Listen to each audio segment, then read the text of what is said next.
Takže čau, jsem tu teda zpět.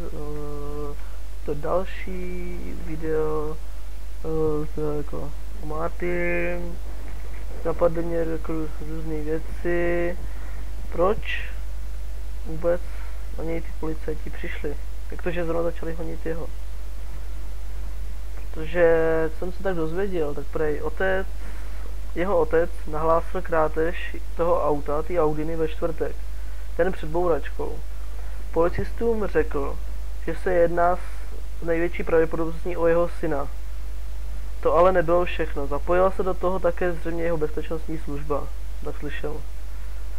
Spustil lavinu událostí, které skončily tím nejhorším způsobem. Nechci se tady zabývat tím, zda policisté mohli auto jedoucí přes 200 km zastavit lépe. Měli ho samozřejmě zastavit daleko dřív. Těžko říct, zda byl zátaras na dálnici postavený správně. Nebyl jsem u toho.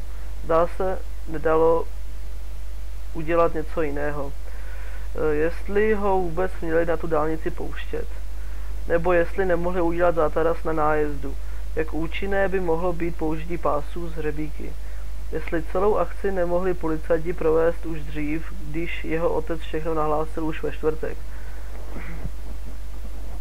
Takže mladý Marty, mladý RTI Y, tak zněla jeho internetová přezdívka teda.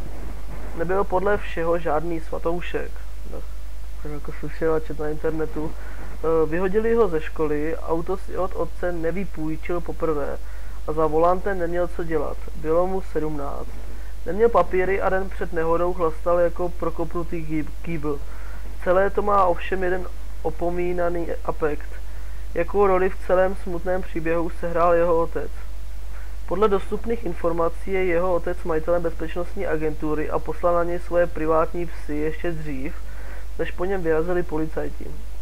Zní to logicky. Audina měla údajně GPS lokaci a nemělo by být tak obtížné ji vyhledat. Ve čtvrtek, tedy den předtím, než se to stalo, a v den, kdy jeho otec nahlásil krádež, odjel Marty do Brna.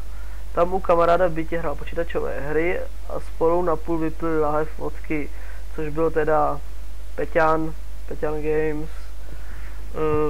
Taky, pokud jsem viděl televizi Nova, tak tam byl ukázaný to smutný video, jak to dělal. Já si ho najdu, tak si ho pokusím dát do popisu. Takže co dělala policie a bezpečnostní agentura od čtvrtku do pátku, tedy celý den. Věděli, kde to auto je. A auto, co ho pronásledovalo a následně předalo pronásledování policistům, to bylo co? Měli kluci z bezpečnostní agentury dlouhou chvíli a hráli si tedy na Kobru 11. Marty si auto nevypožičil poprvé. Jeho otec měl tedy udělat všechno proto, aby se mladý k těm klíčům podruhé prostě nedostal. Měl fungovat prostě otec, což evidentně nefungoval. Kdyby fungoval, pak by možná vůbec nemusel volat policajty. Pokud poslal za klukem svoje lidi z bezpečnostní služby a zároveň to nahlásil, zní to jako pokus o pořízení alibi. Zřejmě chtěl prostě ukázat mladým pořádný ramena, něco jako takhle to dopadne, když si na mě budeš mladý vyskakovat. Nasadím na tebe policajty. A trochu se to zvrtlo. Lidi v ohrožení jednají často zkratkovitým způsobem. Pokud něco Marty ho sledovalo 80 km a teprve pak se rozsvítily majáčky, byla pravděpodobnost zkratu a bouračky větší než malá. Nedokážu si představit, že bych na svého, nebo takhle no, když to řeknu,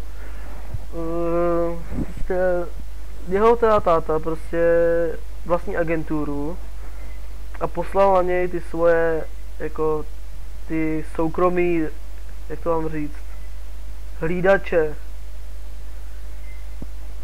To prostě nechápu, jak to mohl udělat, prostě ne, pokud někdo něco podobného udělá, je to fatální selhání rodičovské autority.